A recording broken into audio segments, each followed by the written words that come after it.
Hello student, जैसा कि आप सभी को पता है कि आप सभी लोगों की हिंदी विषय का जो पेपर है वो 16 तारीख को होने जा रहा है। और आज की क्लास में मैंने आप सभी लोगों के लिए उन सारे प्रश्नों को यहाँ पर उठाया है जो आपको 16 फरवरी को हिंदी विषय के पेपर में देखने को मिलेंगे। 100% देखने को मिलेंगे। तो जिन विद्यार्थियों की तैयारी अभी नहीं हुई है या जो विद्यार्थी अभी अपनी तैयारी कर रहे हैं, वो जो भी प्रश्न मैं आपको इस क्लास में बताने जा रहा हूँ वो इन प्रश्नों को जरूर तैयार कर लें, क्योंकि यहाँ से प्रश्न आपके बोर्ड एग्जाम में 100% आना ही आना है। ठीक है, इस क्लास को करने के बाद आप देख लीजिएगा बोर्ड एग्जाम में कितने सारे प्रश्न आपको यहाँ से देखने को मिलेंगे। ठीक है, यहाँ पर मैंने बहुत ही एनालिसिस करने के पश्चात तब इन प्रश्नों का सिलेक्शन किया है। अगर हम बात करें हिंदी विषय में, जो आपका गद्यांश आता है, सभी विद्यार्थी सोचते हैं कि जो गद्यांश है वो किस चैप्टर का हम तैयार करें, किस चैप्टर को प्रिपेयर करें कि गद्यांश वहीं से आ जाए। तो मैं आपको बता दूं कि आपका पहला चैप्टर जो है वासुदेव शरण अग्रवाल द्वारा जो लिखे थे, और दूसरा जो चैप्टर है आचार्य हजारी प्रसाद द्विवेदी जी द्वारा रचित जो आपका चैप्टर है अशोक के फूल। तो इन दो चैप्टरों को तैयार कर लीजिए, चैप्टर 1 और चैप्टर 2, राष्ट्र का स्वरूप और अशोक के फूल। अगर इन दो चैप्टरों को आप अच्छी तरीके से पढ़कर जाते हो तो जो गद्यांश है वो आपको इन्हीं दो चैप्टरों से देखने को मिल जाएगा और आपको 10 मार्क्स मिल जाएंगे। ठीक है, क्योंकि लेखक और पाठ का नाम तो आप सभी को पता ही है। बस आप इन दो चैप्टरों को पढ़कर जाओगे तो जो गद्यांश आ जाएगा तुरंत समझ में आ जाएगा कि इसी चैप्टर से पूछा गया है। ठीक है, इससे बाहर नहीं आएगा। उसके बाद अगर हम बात करें तो गद्यांश में देखिए लेखक का आता है साहित्यिक परिचय लिखना। ठीक है, और साहित्यिक परिचय मैं आपको बता दे रहा हूँ किसका किसका इस बार आने के पूरे चांसेस हैं। लेखक का जो आपका साहित्यिक परिचय आएगा वो आएगा या तो वासुदेव शरण अग्रवाल का, इसके चांसेस पूरे 100% हैं।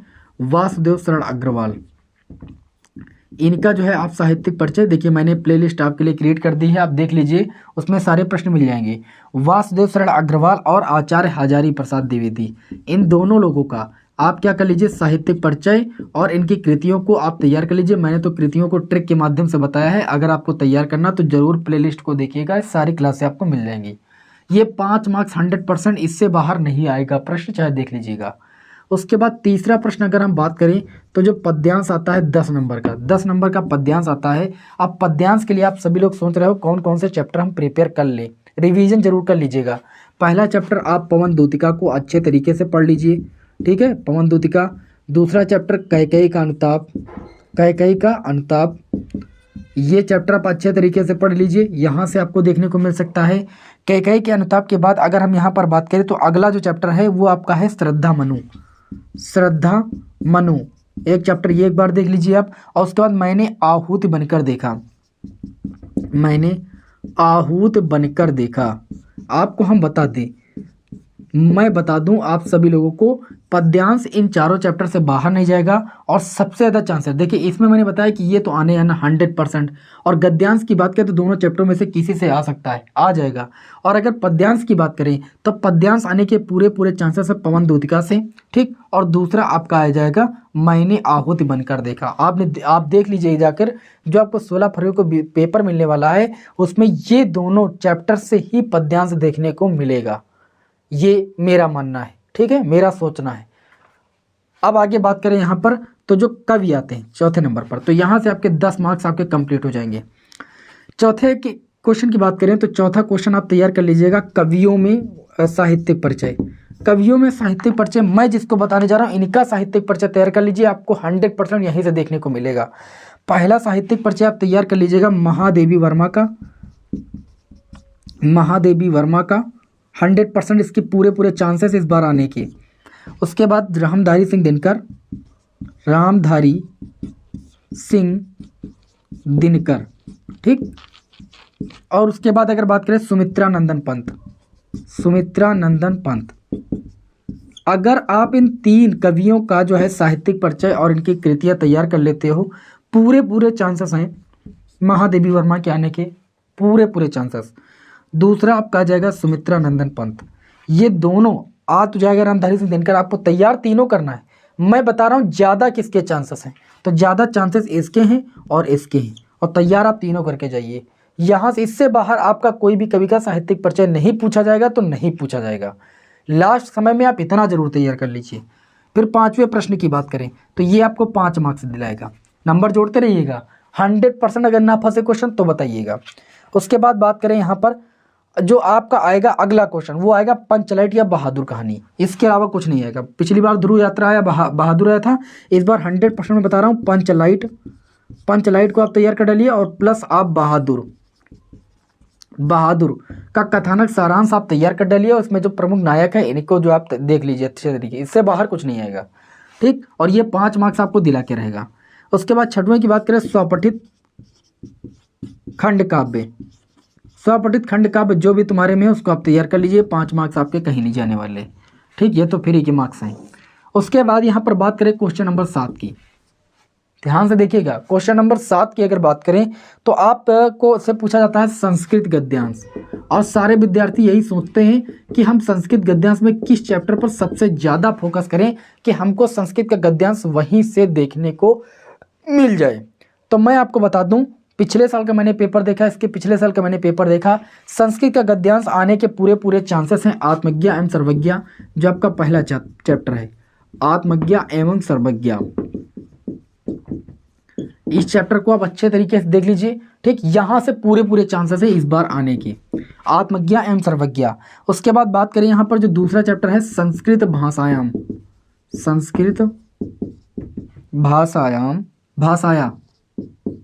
महत्तम, इससे भी आने के चांसेस है। और तीसरा है आपका जातक कथा।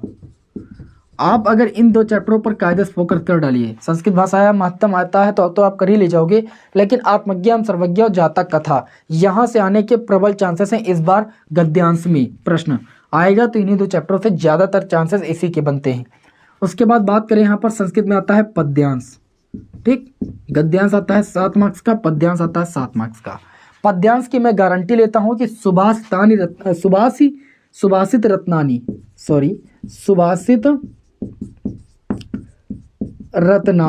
मैंने क्लास आपको प्रोवाइड की, सुभाषित रत्नानी, अगर इसके सारे श्लोकों का अनुवाद आप संस्कृत से हिंदी में कर लेते हो तो गारंटी के साथ कहता हूं कि पद्यांश इससे बाहर नहीं आएगा, 7 मार्क्स आपको कन्फर्म करके देकर जाएगा। इतना तैयार कर लीजिए, इससे बाहर कुछ नहीं आने वाला है, दिमाग में बैठा लीजिए, इससे बाहर कुछ नहीं आएगा। बात करें यहाँ पर, उसके बाद व्याकरण में आप क्या क्या तैयार कर लीजिए। व्याकरण में अगर मैं बता दूं तो पिछली बार श्रृंगार रस आया था, ठीक है। इस बार पूरे चांसेस गारंटी 100% के बता रहा हूं, करुड़ रस को तैयार कर लीजिए, करुड़, हास्य और वीर रस को तैयार कर डालिए, ठीक है। और बात करें यहाँ पर अलंकार की बात करें तो शब्दा और अर्था, एक टाइप दोनों में से आता है, तो अलंकार में शब्दा और अर्था तीनों के टाइप अच्छे से तैयार कर डालिए, शब्द व अर्था, इसके ही अंतर्गत आपका आएगा, इससे बाहर नहीं आएगा। और बात करें यहाँ पर इस बार पूरे चांसेस जो हैं आपके छंद में चौपाई के आने के, ठीक है। तो छंद पढ़ डालिएगा आप कायदे से, ठीक। कुंडलिया आया था हमको लग रहा है पिछली बार, ठीक, लेकिन इस बार पूरे चांसेस हैं चौपाई के, ज़्यादा चांसेस हैं आने के, पूरे चांसेस चौपाई के। हास्य एवं वीर रस आने के प्रबल चांसेस हैं, मतलब ज़्यादा फोकस कीजिएगा। वैसे तो आपको रस पूरे तैयार करने हैं, अलंकार पूरे पढ़ लीजिएगा, छंद चौपाई को ज़्यादा महत्व दीजिएगा, ठीक है। चौपाई है और छंद में बहुत सारे आते हैं, ठीक है। तो फिलहाल लेकिन ज़्यादा चांसेस चौपाई को दीजिएगा, इस बार आने के पूरे चांसेस हैं, ठीक है। चौपाई और सोरठा और एक दोहा भी देख लीजिएगा, इससे बाहर फिलहाल नहीं आएगा, ये मैं दावे के साथ कह सकता हूँ। आगे बात करें तो इस तरीके से आपके 6 मार्क्स इस व्याकरण से यहाँ से एकदम 100% कन्फर्म हो जाएंगे, ठीक। उसके बाद यहाँ पर बात करें, आती है बात एक पत्र की, क्वेश्चन नंबर 10 की बात करें। पत्र में बोल रहा हूँ, पत्र जब भी आएगा आपके इस बार बोर्ड एग्जाम में, ये तो नियुक्ति आवेदन पत्र आएगा, और या तो अपने नगर या गांव की सफाई है तो संबंधित अधिकारी को प्रार्थना पत्र। एक इसमें नियुक्ति वाला तैयार कर लीजिएगा और दूसरा तैयार कर लीजिएगा कि सफाई है संबंधित अधिकारी को कोई प्रार्थना पत्र जैसे लिखने के लिए आ जाए।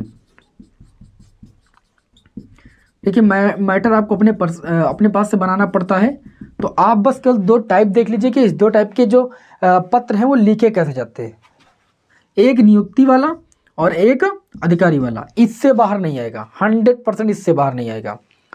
उसके बाद बात करें निबंध में, क्वेश्चन नंबर 11 की, ये पत्र आपके एग्जाम में कितने मार्क्स का आता है? ये पत्र आपके एग्जाम में आता है 6 मार्क्स का, ठीक। उसके बाद आता है निबंध, निबंध की बात करें तो सबसे पहला मोस्ट इंपॉर्टेंट निबंध आपका आता है बेरोजगारी की समस्या पर। ये पूरे पूरे चांसेस इस बार आने के।